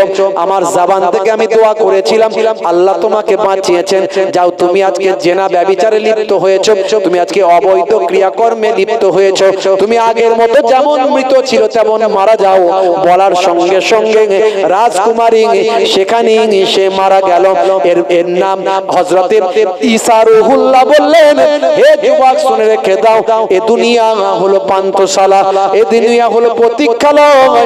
এখানে আল্লাহ যার জন্য যেটা ভালো মনে করেন, যেটা হয় ভাগ্যেতে ভালো মন্দ যা হয় সবই আল্লাহর পক্ষ থেকে হয়। জোরে হবে না? ওই মহিলা মারা গেল, মহিলা উঠলো ঈমানদার, মারা গেল বেঈমান হয়ে। আর ওই হাবশী গোলাম উঠলো বেঈমান হয়ে গেল ঈমানদার। জোরে বলুন সুবহানাল্লাহ। দুনিয়া হলো পান্থশালা, এ দুনিয়া হলো প্রতীক্ষালয়। আর দুনিয়া ও মাজরাআতুল আখিরা, দুনিয়া হলো পরকালের শস্য ক্ষেত্র। এখানে যেমন ভালো কাজ করবে তার পুরস্কার সেখানে পাবেন। আমার আপনার আল্লাহ কোরআন মাজিদে জানিয়েছেন বাল তুসিরুনাল হায়াতাদ দুনিয়া ওয়াল আখিরাতু খায়রুন ওয়া আবকা। এই দুনিয়া হলো তোমাদের জন্য ক্ষণস্থায়ী আর পরকাল হলো তোমাদের জন্য চিরস্থায়ী। জোরে বলুন সুবহানাল্লাহ। হে তরুণ যুবকেরা, হে আমার বন্ধুরা, শুনে রেখে দিন বাবা, জেনে রেখে দেন হে মুসলমান, একটুখানি লক্ষ্য করুন বাবা। হে তরুণ যুবকেরা, এগুলো হলো ছোট ছোট সুন্নত, এগুলো হলো ঈমান, এগুলো হলো বিশ্বাস, আল্লাহর উপর বিশ্বাস, ভাগ্যে ভালো মন্দ যা কিছু হয় বিশ্বাস, ভাই আমার ভাগ্য কিয়ামতের দিন বিশ্বাস, ফেরেশতাদের বিশ্বাস, নবী পয়গম্বরদের বিশ্বাস, আসমানি কিতাব সমূহকে বিশ্বাস, এগুলো সব হলো ঈমান। আর ছোট ছোট ইবাদত, ছোট ছোট আমল, ছোট ছোট সুন্নত, এগুলো সব ইবাদত। আর বড় ইবাদত যেগুলো আছে তার মধ্যে সবচেয়ে বড় ইবাদত হলো নামাজ, রোজা, হজ, যাকাত। হে তরুণ যুবকেরা, হে আমার মুরব্বিয়ানেরা, এগুলো হলো বড় ইবাদত। এই বড় ইবাদত, ছোট সুন্নত, ঈমানকে যদি মজবুত করতে পারেন, আমার আল্লাহ কোরআন মাজিদের মধ্যে জানিয়ে দেন ইন্নাল্লাযীনা আমানু ওয়া আমিলুস সালিহাত কানাত লাহুম জান্নাতুল ফিরদাউসে নুজুলা। ওই সমস্ত বান্দা বান্দীরা যারা ঈমানটা এনেছেন, সেই মতো আমলটা করেছেন, তাদের জন্য আমি আল্লাহ আমার দয়ার জান্নাত জান্নাতুল ফিরদাউস দান করে দিলাম। জোরে হবে না সুবহানাল্লাহ? ভাইরা আমার, তরুণ যুবকেরা আমার, আল্লাহর কোরআন যা বলেছে, নবীর হাদিস যা বলেছে, সবই আজকের যুগে বাস্তবতায়, আধুনিকতায়, প্রাসঙ্গিকতায় সবই প্রমাণিত হয়েছে। হে তরুণ যুবকেরা, হে আমার মুরব্বিয়ানেরা, যেমন আপনাদের মাঝখানে আমি যাকাতের বিষয়টা একটুখানি বলি। কষ্ট হচ্ছে আপনাদের, বলবো যাকাত আমাদের উপর ফরজ, দিতেই হবে। বাৎসরিক খরচ খরচা বাদ দিয়ে লাভ্যাংশ যেটা থাকবে সেটা 52.5 ভরি রূপা অথবা 7.5 ভরি সোনা বা দুটো মিলিয়ে একটা সমতুল্য বা অর্থের যদি সমান হয়, তাহলে তার উপর শতকরা 2.5 টাকা যাকাত দেওয়া ফরজ। যাকাত কাকে দেবেন? নিকট আত্মীয়, কাছের মানুষ, পাড়ার মানুষ, পরিবারের আত্মীয় স্বজনের মধ্যে যারা গরিব, তাদেরকে যাকাতটা এমন ভাবে দাও তারা যাতে নিজের পায়ে দাঁড়িয়ে আবার বড় লোক হতে পারে, যাকাত দেনেওয়ালা হয়ে যেতে পারে। এই হলো উদ্দেশ্য। আর আমরা যাকাত দিই, আমার যাকাত পড়েছে 1 লাখ, দিচ্ছে 10,000 টাকা, তা আবার 50টা লুঙ্গি কিনে নিয়ে এসেছে, নিয়ে এসে 3 দিন ধরে টোকন দিয়ে বিলি হচ্ছে লম্বা লাইন করে, লোককে দেখাচ্ছে কত বড় যাকাত দেনেওয়ালা। কথা ঠিক না? সবকিছুই আমরা গন্ডগোল করি। হে তরুণ যুবকেরা, হে আমার বন্ধুরা, শুনে রেখে দিন বাবা, মুসা আলাইহিস সালাতু ওয়াস সালামের জামানায় তৎকালীন যুগের সবচেয়ে ধনী ব্যক্তি যে ছিল তার নাম হলো কারুন। কারুন কে ছিল জানেন? কারুন ছিল মুসা নবীর আবার পাড়া সম্পর্কে চাচাতো ভাই, একই খানদানের একই গোত্রের মানুষ। কারুন ছিল আবার ফেরাউনের উজির, ফেরাউনের সঙ্গী সে থাকতো। আগেই বলেছি ফেরাউন মানে এটা হলো একটা উপাধি, এটা লাকাব, তার মানে হলো রাজা, বাদশা, সুলতান। যেমন মুসা নবীর জামানায় যে ফেরাউন ছিল তার উজির ছিল কারুন। হে তরুণ যুবকেরা, মুসা নবীর সম্পর্কে আমি বেশি আলোচনা করব না, বেশি ডিসকাস করব না, অনেক আলোচনা আছে। এর দ্বারা আমি যাকাত নিয়ে একটু আলোচনা করছি। যেমন নামাজ, সবচেয়ে বড় ইবাদত হলো নামাজ। নামাজ ছেড়ে দিলে কেউ জান্নাতে যেতে পারবে? পারবে? আমরা সব জানি, কিন্তু 80% মানুষ 5 ওয়াক্ত নামাজ পড়ে না। আপনাদের এখানে সবাই পড়ে, তাই তো নাকি? সব জানি, কিন্তু হুজুর মানে মারাত্মক বুঝি আমরা। রাগ করবেন না বাপ, মারাত্মক বুঝি, বেশি বুঝি, মারাত্মক। এখন ঘরেতে চুরি হয়েছে, ঘরে ঘরে এক ব্যক্তির, গ্রামের এক ব্যক্তির ঘরে চুরি হয়েছে, থানায় ফোন করেছে, হ্যালো হ্যালো। ওপার থেকে যিনি ফোন ধরেছেন তিনি বলছেন হোয়াট, ইংরেজি বলেছেন হোয়াট মানে কি। তখন ইনি চিন্তা করছেন, গ্রামের লোক তো চিন্তা করছেন, বাপরে ইংরেজি বলছে, ইংরেজি বলছে, তাহলে তো আমাকে ইংরেজি চালাতে হবে। তখন এপার থেকে গ্রামের লোকটা বলছে, কাটিং দা বাঁশের বেড়া, ওপেন দা ডোর, সব লইয়া গেছে চোর। তখন ওই পার থেকে ওই অফিসার বলছে, হোয়াট ইজ দা বাঁশের বেড়া। ইংরেজিতে আবার বাঁশের বেড়া কি ভাই বলছে, হোয়াট ইজ দা বাঁশের বেড়া। তখন এপার থেকে এই গ্রামের লোকটা বলছে, এ আবার ইংরেজিতে বলছে, বাঁশের বেড়া ইজ খাড়া খাড়া, তার উপরে পেরেক মারা। মানে এত অতিরিক্ত ইংরেজি বুঝেছে, বুঝতে পারছেন, ভয়ঙ্কর বুঝেছে। কারণ আমরা হয়ে গেছি ভয়ঙ্কর বোঝা, বুঝে নিচ্ছি, সব জানি কিন্তু মানি না। মসজিদে দেখবেন ফাঁকা, সবকিছুতে সাকসেস পেতে চাই,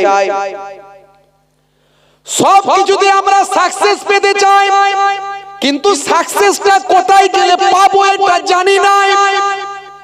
আল্লাহ বলছেন, সাকসেস যদি পেতে চাস নামাজে এসে একবার দাঁড়াস।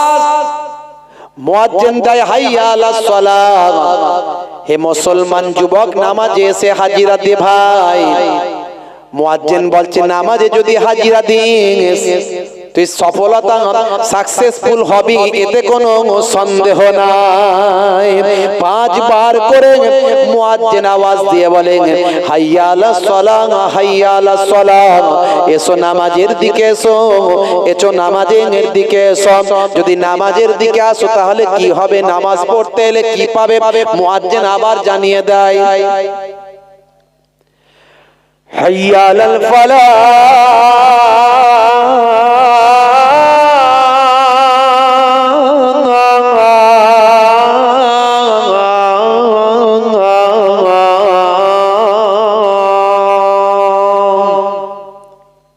নামাজে এলে সফলতা পাবে।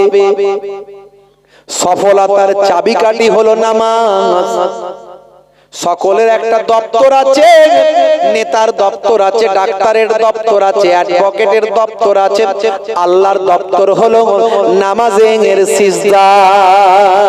সিজদায় গিয়ে যদি বলে সুবহান রাব্বিয়াল আলা, আল্লাহ বলবেন বান্দা লাব্বাইক, আমি হাজির, বল তোর কি জ্বালা, কি কষ্ট, কি জ্বালা। হে তরুণ যুবকেরা, আল্লাহর কাছে যা বলবেন আল্লাহ বলবেন আমি ফেরাতে পারলাম না। হে তরুণ যুবকেরা, আমার আল্লাহ কোরআন মাজিদে 82 বার নামাজের কথা বলেছেন, ওয়াকিমুস সালাত ওয়া আতুজ যাকাত ওয়া আরকাউ মা'আর রাকিন। সালাতটা আদায় করো, যাকাতটা প্রদান করো, আর রুকুকারীদের সঙ্গে রুকুটা তুমি করো। অর্থাৎ জামাতে গিয়ে মসজিদে নামাজটা পড়ো। যদি সফলতা পেতে চাও নামাজে গিয়ে দাঁড়াও। আমার নানা জান ছোট হুজুর পীর কেবলা ওয়াজ করতে করতে রাগান্বিত হয়ে বলতেন, কি দিয়ে বোঝাবো বাবা, ঝোড়া আর কোদাল দিয়ে বোঝাবো নাকি? রাগান্বিত হয়ে বলতেন নানা জান ছোট হুজুর কেবলা ফুরফুরা শরীফ। আমার দাদা জান মায়াপুর পীরনগরী হুজুর পীর কেবলা বলতেন, বাবা দিনে রাতে 5 বার নামাজ পড়তে 5 বারম 60, 1 ঘন্টা সময় লাগে। 1 ঘন্টা নামাজে দিলে তোমার 23 ঘন্টা আল্লাহ সাকসেসফুল করে দেবে। কিন্তু সেই নামাজ আমরা ছেড়ে দিয়েছি। আমি বলি দাঁড়িয়ে নামাজ পড়তে খুব কষ্ট হচ্ছে, বান্দা বসে নামাজ পড়ো। বসে নামাজ পড়তেও খুবই কষ্ট, বান্দা শুয়ে নামাজ পড়ো। অনেক নামাজ সুন্নত নফল, অনেক নামাজ ফরজ ওয়াজিব নামাজ পড়ো, আর সুন্নতে মুআক্কেদাটা পড়ে নিয়ে ঘুমাও। কিন্তু নামাজ ছাড়া যাবে না, যত কষ্টই হোক। ওয়াক্ত যে হলো ওযু করো, মসজিদে চলো। ওয়াক্ত যে হলো ওযু করো, মসজিদে চলো। খোদার হুকুম পালন করো, নামাজটা ওয়াক্ত যে হলো ওযু করো মসজিদে চলো দিনে রাতে 5 ওয়াক্ত নামাজ পড়লে পাবে ভাই জান্নাত। জোরে হবে না?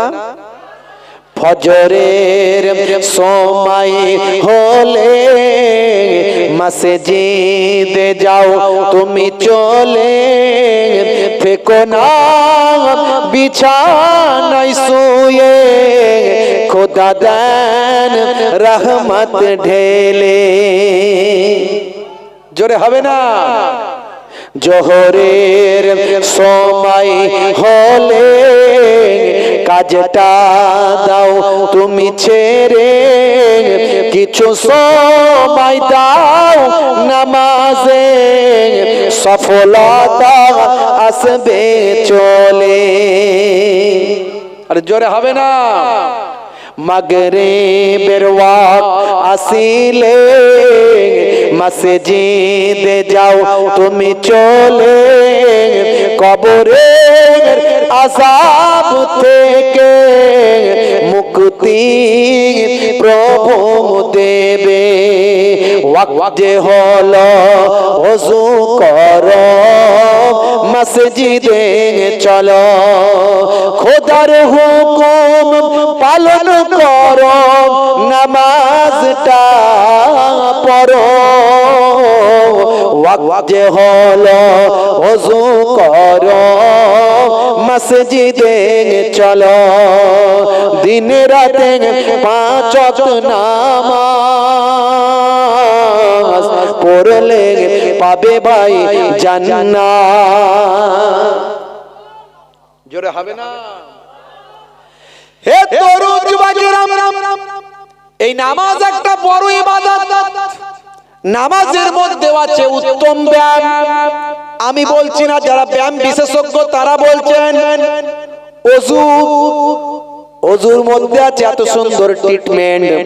আপনি যদি উত্তেজিত হয়ে যান, রাগান্বিত হয়ে যান, আপনি হাতের কনুইয়ের উপর পর্যন্ত ধৌত করুন, ঘাটটা মাসা করুন, মুখটা ধৌত করুন, আপনার উত্তেজিত নার্ভগুলো শান্ত হবে।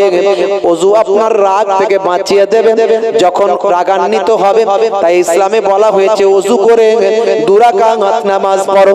কোনো বাজে সিদ্ধান্ত নেবে না, বাজে কথাবার্তায় কান দেবে না। তুমি 2 রাকাত নামাজ পড়ো, তোমার মন মানসিকতা পরিবর্তন হবে, তুমি শান্ত ঠান্ডা হয়ে যাবে, সবরওয়ালা হয়ে যাও, সবরওয়ালা হয়ে যাও। আমার আল্লাহ কোরআন মাজিদে জানিয়ে দেন ওয়ালা নাবলু আন্নাকুম বিশাইইম মিনাল খাউফি ওয়াল জু ওয়া নাকসিম মিনাল আমওয়ালি ওয়াল আনফুসি ওয়াস সামারাত ওয়া বাশশিরিস সাবিরিন। হে তরুণ যুবকেরা, হে আমার বন্ধুরা, আল্লাহ বলছেন মাঝে মাঝে আমি তোমাদের জানের মালের নোকসান দিয়ে, ক্ষতি দিয়ে তোমাদের পরীক্ষা করি, তোমাদের ক্ষুধা দিয়ে, তোমাদের রোগ দিয়ে, অসুস্থতা দিয়ে তোমাদের পরীক্ষা করি। তোমরা সেই পরীক্ষায় যারা সবর করে তাদের জন্য আছে সুসংবাদ। যারা সবর করে তাদের জন্য আছে সুসংবাদ। অবাশশিরিস সাবিরিন, সবরকারীদের জন্য সুসংবাদ। হে তরুণ যুবকেরা, হে আমার বন্ধুরা, হে আমার মুরব্বিয়ানেরা, জওয়ান যুবকেরা আমার, তাহলে আপনাকে আমাকে ঈমানকে মজবুত করতে হবে, আমলকে পরিশুদ্ধ বানাতে হবে, ইবাদতটা বেশি বেশি করতে হবে, ছোটদের স্নেহ করতে হবে, বড়দের সম্মান করতে হবে, মুসলমানকে ভালোবাসতে হবে, হিন্দু ভাইদের ভালোবাসতে হবে, খ্রিস্টান জৈন বৌদ্ধদের ভালোবাসতে হবে। কেউ বিপদে পড়লে সে মুসলমান না হিন্দু না খ্রিস্টান দেখবেন না, মানুষ বিপদে পড়েছেন মানুষের পাশে গিয়ে দাঁড়াবেন।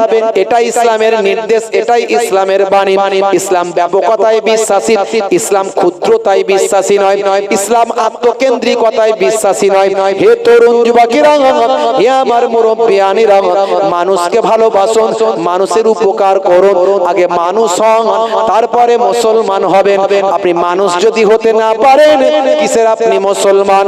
হে জওয়ান যুবকেরা, হে আমার মুরব্বিয়ানেরা, দেখুন ইসলামে জাকাত, জাকাতের অর্থ হলো গরিবকে ধনী বানানো, গরিবি হাটাও, দেশটা বাঁচাও। এটাই হলো ইসলামের নির্দেশ, জাকাতের উদ্দেশ্য, গরিবি হাটাও, দেশ বাঁচাও। আমরা মুখে বলি গরিবি হাটাও, দেশ বাঁচাও, কিন্তু ষড়যন্ত্র করে আমরা গরিব রেখে দিই। গরিবকে গরিব বানাই, তেলা মাথায় তেল দিয়ে ধনী বানায়। আছে না নাই? যত বড় লোক হচ্ছে আদানি আর আম্বানিরা। কথা ঠিক না ভুল? হ্যাঁ, মেহুল চস্কি আর বিজয় মালিয়া, তাদের কোনো খবর আজ কেউ দিতে পারে না আনিয়া। কথা ঠিক না ভুল? আর মাঝখান থেকে আপনি একটা বিস্কুট কিনবেন, তার জিএসটি লাগবে। আছে না নাই? বিস্কুট কিনবেন, জিএসটি দেবেন। কি গো?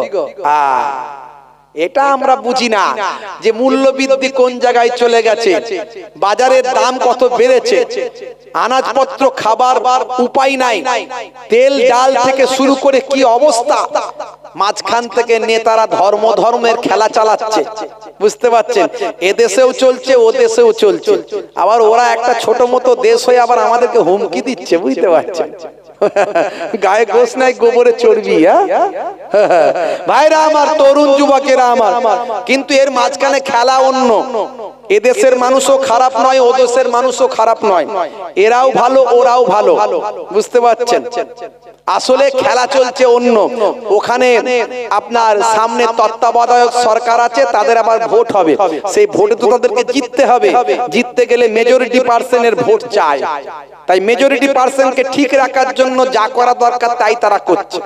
আর এদেশেও সামনে 26-এ বিধানসভা ভোট, বুঝতে পারছেন? এখানেও ভোট চাই। এই ভোটেরটাকে ঠিক রাখার জন্য, মেজরিটি পার্সেন্টকে এক করার জন্য সাম্প্রদায়িক খেলা কিছু জন চালাচ্ছে, এরাও একই রকম চালিয়ে যাচ্ছে। সব কিন্তু গেম, সব কি গেম। মাঝখান থেকে তেলের দাম, নুনের দাম, পেট্রোলের দাম, ডিজেলের দাম, গ্যাসের দাম বেড়ে যাচ্ছে। আমাদের সেখানে কোনো প্রতিবাদ, আলোচনা কিছু নাই। কথা ঠিক না ভুল? ভাইরা আমার, তুলনামূলক অন্যান্য রাজ্যের থেকে আমার রাজ্য অনেক শান্ত, অনেক ঠান্ডা। এখানকার মানুষ অনেক সুখে দুঃখে আমরা পাশে একে অপরের থাকি। হিন্দু, মুসলমান, খ্রিস্টান, জৈন আমরা একসঙ্গে বড় হয়েছি। রামকৃষ্ণ রবীন্দ্রনাথ, রামকৃষ্ণ পরমহংসদেব, রামকৃষ্ণ পরমহংসদেব, কাজী নজরুল ইসলাম, রবীন্দ্রনাথ ঠাকুর, রবীন্দ্র নজরুলের দেশ, বিবেকানন্দ, স্বামী বিবেকানন্দজির দেশ, আর এই বাংলা পীর আবু বকর সিদ্দিক রহমাতুল্লাহ আলাইহির বাংলা। এখানে আমরা ছোট থেকে মানুষ হয়েছি। হিন্দু আর মুসলিম মোরা দুই সহোদর ভাই, এক বৃন্তে দুটি কুসুম, এক ভারতে ঠাই। এখানে হিন্দু মুসলমানের বাস এত লাগালাগি, এত ঘাসাঘাসি, একে অপরের সুখে দুঃখে, অনুষ্ঠানে, ওকেশনে, বিয়ে বাড়িতে, ভালোবাসায়, মহাব্বতে, উৎসবে, অনুষ্ঠানে একে অপরের পাশে যেমন আনন্দ আমরা ভাগ করি, তেমন এখানে কোনো বিপদ হলে, এখানে কারো বাড়িতে আগুন লাগলে তার ধোঁয়াটা, হিন্দু ভাইয়ের বাড়িতে আগুন লাগলে মুসলমান ভাইয়ের বাড়িতে ধোঁয়াটা যাবে, আর মুসলমান ভাইয়ের বাড়িতে আগুন লাগলে হিন্দু ভাইয়ের বাড়িতে ধোঁয়া যাবে। এটা আমাদের মনে রাখতে হবে। কথা ঠিক না ভুল? তাই আমরা সব সময় যেন কোনো ভাবে কারো প্ররোচনায় পা না দিয়ে, কারো ফাঁদে পা না দিয়ে জড়ায়, তার জন্য সচেতন থাকতে হবে। নেতারা নেতৃত্ব দিয়ে গদি নিয়ে চলে যাবে, তারপরে খবর থাকবে না, ভোট কেটে যাবে, দাবি দেখবেন আর কোনো খবর নাই। কিন্তু আমি আপনি, আমার আপনার পাশে একে অপরের প্রয়োজনে সুখে দুঃখে লাগবে, যেমন ছিলাম তেমনই থাকতে হবে। কথা ঠিক না ভুল? হে তরুণ যুবকেরা, যাকাতের কথা বলছিলাম। যাকাত গরিবকে ধনী বানানোর একটা পদ্ধতি। হে জওয়ান যুবকেরা, মুসা নবীর জামানায় তৎকালীন যুগের সবচেয়ে বড় ধনী মানুষটার নাম বললাম কারুন। কারুন হলো সবচেয়ে ধনী মানুষ। হে তরুণ যুবকেরা, হে আমার বন্ধুরা, শুনে রেখে দিন বাবা, জেনে রেখে দেন, কারুন বাবা এত বড় ধনী মানুষ ছিল। মুসলমান একটু শুনে রাখুন, কারুন এত বড় ধনী মানুষ ছিল, যার সম্পদ ছিল এত বেশি, যার সিন্ধুক ছিল, মানে বক্স, সিন্ধুক, এই সিন্ধুক এত সোনা দানা, হিরে মতি পান্না প্রবাল এত বেশি মূল্যবান। ভাই আমার, মূল্য মূল্যবান রত্ন ছিল, যেগুলোর জন্য তাকে অনেক চাবি ব্যবহার করতে হতো। সেই চাবিগুলো বহন করার জন্য, সেই চাবিগুলো বয়ে নিয়ে যাওয়ার জন্য একদল শক্তিশালী লোক ভাড়া করা ছিল। এই চাবি বওয়ার জন্য একদল শক্তিশালী মানুষ ভাড়া করে রেখেছিল। তারাও তার চাবি বহন করতে হিমশিম খেত, যেটা আমার আল্লাহ কোরআন মাজিদে সূরা কাসাসের মধ্যে জানিয়েছেন। সূরার নাম হলো সূরা কাসাস, আয়াত নাম্বার হলো 76। ইন্নাল কারুনা কানা মিন কওমি মূসা ফাবাগা আলাইহিম ওয়া আতাইনাহু মিনাল কুনুজি মা ইন্না মাফাতিহাহু লাতানু বিল উসবাতি উলিল কুওয়াতি ইয ক্বালা লাহু কওমুহু লা তাফরাহ ইন্নাল্লাহা লা ইউহিব্বুল ফারিহিন। হে তরুণ যুবকেরা, আমার আল্লাহ বলেন কারুন ছিল মুসার সম্প্রদায়ভুক্ত। সে তাদের প্রতি উদ্ধত আচরণ করেছিল। আমি তাকে এমন ধনভাণ্ডার দিয়েছিলাম যার চাবিগুলো বহন করার জন্য একদল বলবান শক্তিশালী লোকের পক্ষে সেটা কষ্টসাধ্য হয়েছিল। স্মরণ করো তার সম্প্রদায়ের প্রতি যে যারা বলেছিল ধন সম্পদের জন্য গর্ব করো না, আল্লাহ তাআলা গর্বিতদের ভালোবাসেন না। ইন্নাল্লাহা লা ইউহিব্বুল ফারিহিন। হে তরুণ যুবকেরা, সেই কারুনকে যখনই মুসা নবী দেখতেন, মুসা নবী বলতেন, কারুন তুমি এত সম্পদের মালিক, তুমি যাকাত দাও। কারুনকে মুসা নবী দেখলি রাস্তাঘাটে যেখানে দেখতেন বলতেন, এই কারুন তুমি এত সম্পদের মালিক, যাকাত দাও। আর কারুন বলতো, হে মুসা তুমি আমার এইটুকু সম্পদকে এত সম্পদ বলছো? আমার কি সম্পদ দেখলে তুমি এত সম্পদ বলছো? আমি কত কষ্ট করে মেহনত করে এগুলো উপার্জন করেছি। যতই যাকাত দিতে বলতো, কারুন যাকাত দিত না। হে তরুণ যুবকেরা, আল্লাহর নবীরা মানুষকে হেদায়েত করার চেষ্টা করেন, যাতে করে মানুষ হেদায়েত প্রাপ্ত হয়ে জান্নাতবাসী হতে পারে। সমস্ত নবীরা, সমস্ত রাসূলেরা, সমস্ত পয়গম্বরেরা মানুষকে হেদায়েতের আলো দান করার চেষ্টা করেছেন। সমস্ত আউলিয়ায়ে কেরামেরা, বড় পীর আব্দুল কাদের জিলানী আল বাগদাদি থেকে খাজা গরিব নওয়াজ মাইনুদ্দিন চিশতি আজমিরি সঞ্জারি থেকে সমস্ত আউলিয়ায়ে কেরামেরা, ভাই আমার, দোস্ত আমার, মানুষকে হেদায়েতের আলো দেওয়ার চেষ্টা করেছেন। হে তরুণ যুবকেরা, হে আমার মুরব্বিয়ানেরা, শুনে রেখে দিন বাবা, জেনে রেখে দেন। হে মুসলমান, একটুখানি লক্ষ্য করুন, একটুখানি খেয়াল করুন বাবা। হে তরুণ যুবকেরা, আজকে বর্তমানে যত হকপন্থী হাক্কানি আলেম আছে, তারাও মানুষকে হেদায়েতের আলো দেওয়ার চেষ্টা করে থাকেন, মানুষকে জাহান্নাম থেকে বাঁচিয়ে জান্নাতের পথে ধাবিত করার চেষ্টা করে থাকেন। মুসা আলাইহিস সালাম কারুনকে চেষ্টা করলেন, কারুন যাতে হেদায়েত হয়, সে তার সম্পদের একটা অংশ যাতে যাকাত দেয়, যাতে করে গরিবরা সম্পদশালী হয়, আর কারুন আল্লাহর হুকুম পালন করে সে যাতে জান্নাতি হতে পারে। তাই যখনই কারুনের সঙ্গে দেখা হতো, তখনই মুসা কালিমুল্লাহ বলতেন, হে কারুন যাকাত দাও। কারুন বড় কৃপণ, যাকাত দেনেওয়ালা নয়, সে যাকাত দেবে না। আর মুসা নবী দেখা হলেই বলবে, ছাড়বে না। আর সে তো বিরাট বড় সম্পদশালী, সবার কাছে একটা সম্মান আছে না নাই? এই বড় লোক হলে সম্মান আছে না নাই? আছে। একটা সম্পদের দাম্ভিকতা। কারো শরীর হয়েছে শরীরের ক্ষমতা, দেখেছেন? সলেমান খানের বডি দেখাচ্ছে, দেখেছিস? এক থাপ্পড়ে পাঁপড় ভাজা খাইয়ে দেবো, ওরে বাপ রে বাপ। হ্যাঁ, কেউ একটু দেখতে সুন্দর, শুধু চুল নিয়ে শুধু এরকম এরকম করছে, কি সুন্দর নায়ক নায়ক ভাব, নায়িকার অভাব আছে না নাই? যার যেটা আছে সে সেটা নিয়ে গর্ব করে কি। আর আমার আল্লাহ বলছেন, ইন্নাল্লাহা লা ইউহিব্বুল মুতাকাব্বিরিন, অহংকারীকে আমি আল্লাহ পছন্দ করি না। বাবা তোমাকে যেটা দিয়েছি সেটা নিয়ে শুকরিয়া আদা করো, অহংকার করো না। কিন্তু মানুষ আমরা অহংকারী হয়ে যায়। আর সেটাই আমাদের পতনের কারণ। হে তরুণ যুবকেরা, হযরতে মুসা কালিমুল্লাহ যখনই দেখা হয় তখনই বলেন, হে কারুন তুমি যাকাত দাও। কারুন চিন্তা করলো মুসার হাত থেকে বাঁচতে গেলে মুসাকে একটা জালেতে জড়াতে হবে। বন্ধুদের সঙ্গে আলোচনা করে নিল মুসাকে কোন জালে জড়ানো যায়। ভাই আমার আলোচনা করে ঠিক করলো সেই জামানার একজন বিখ্যাত পতিতা নারী ছিল, পতিতা নারী।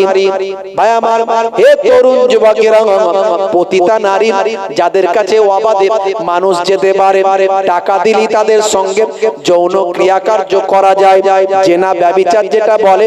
ভাই আমার, দোস্ত আমার, এই পতিতা নারী ছিল সেই জামানার বিখ্যাত একজন নারী ছিল, যার নাম হলো সাবজা,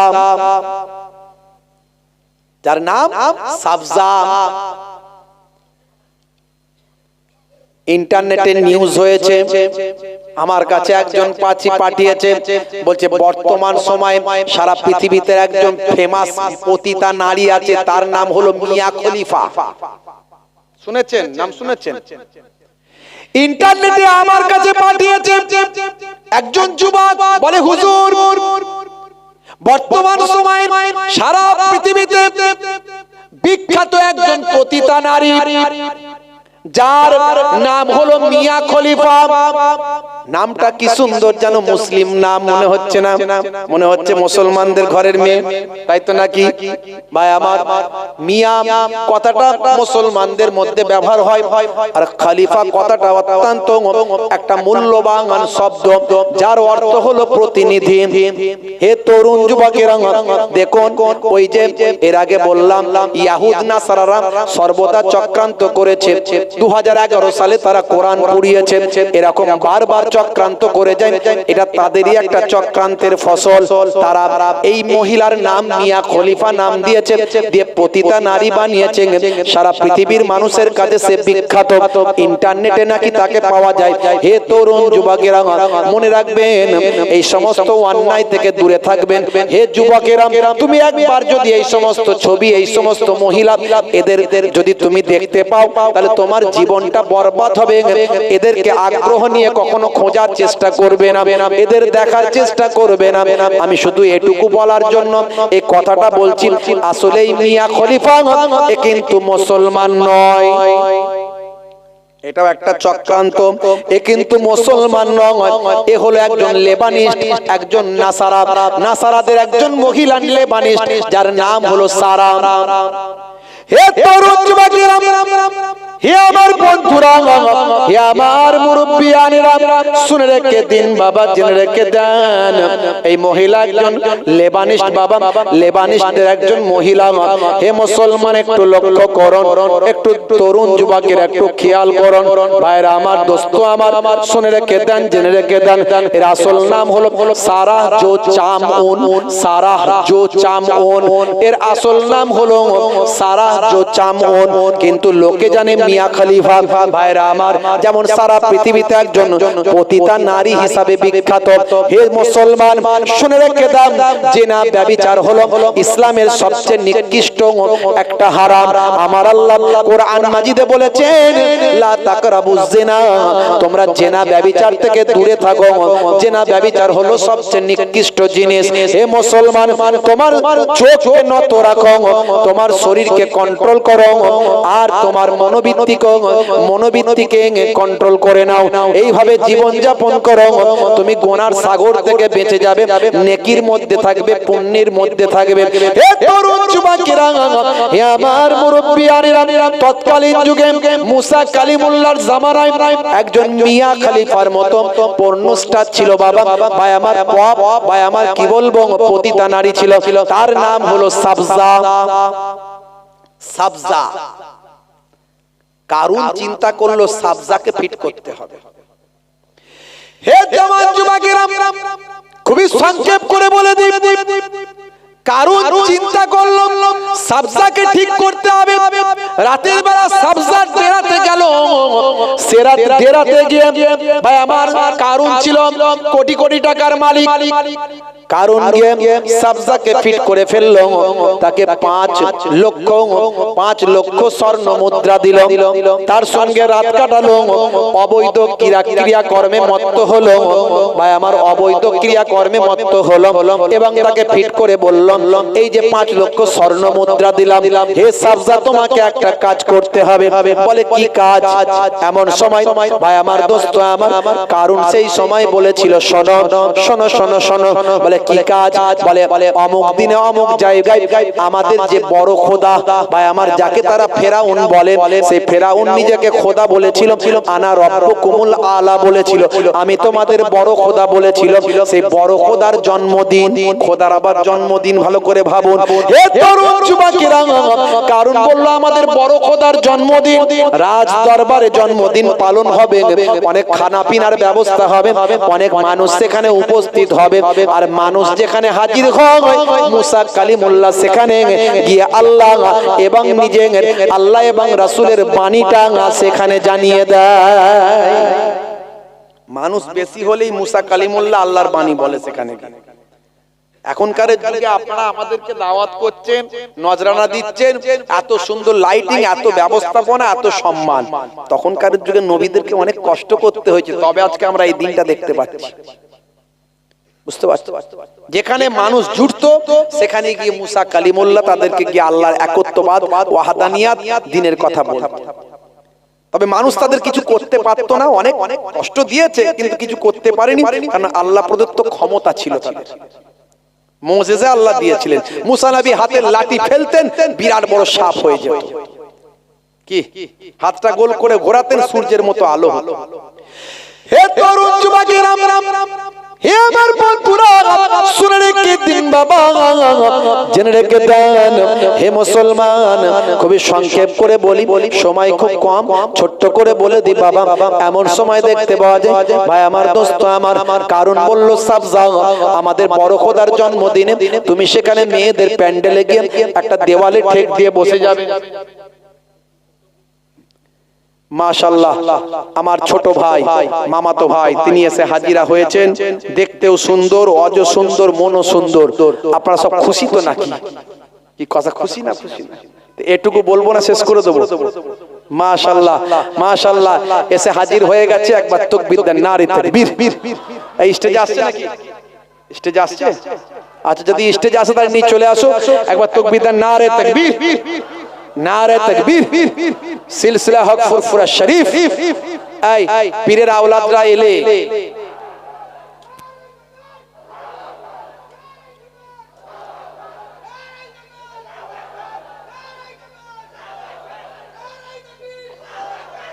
আচ্ছা, পীরের আওলাদরা এলে উঠে দাঁড়াতে হয় কি হয় না? এগুলো আপনাদেরকে শেখাবো কেন, বলবো কেন? এগুলো আপনাদেরকে শিখে নিতে হবে, এগুলো আপনাদেরকে শিখে নিতে হবে, এগুলো বুঝে নিতে হবে ভাই আমার। মাশাআল্লাহ, আমার ছোট ভাই দেখতেও সুন্দর, মনও সুন্দর, ওয়াজও সুন্দর। ছোট হুজুর কেবলার ছেলের ছেলে, মাশাআল্লাহ। আমি মেয়ের ছেলে, বুঝতে পারছেন? কিন্তু আমার থেকে দেখে মনে হবে অনেক বড়। মাশাআল্লাহ, ওয়াজও সুন্দর। মাশাআল্লাহ, আপনারা ধীরস্থি হবে ওয়াজ নসিহত শুনুন। আল্লাহ রাব্বুল আলামিন আমাদেরকে কবুল ও মঞ্জুর করেন।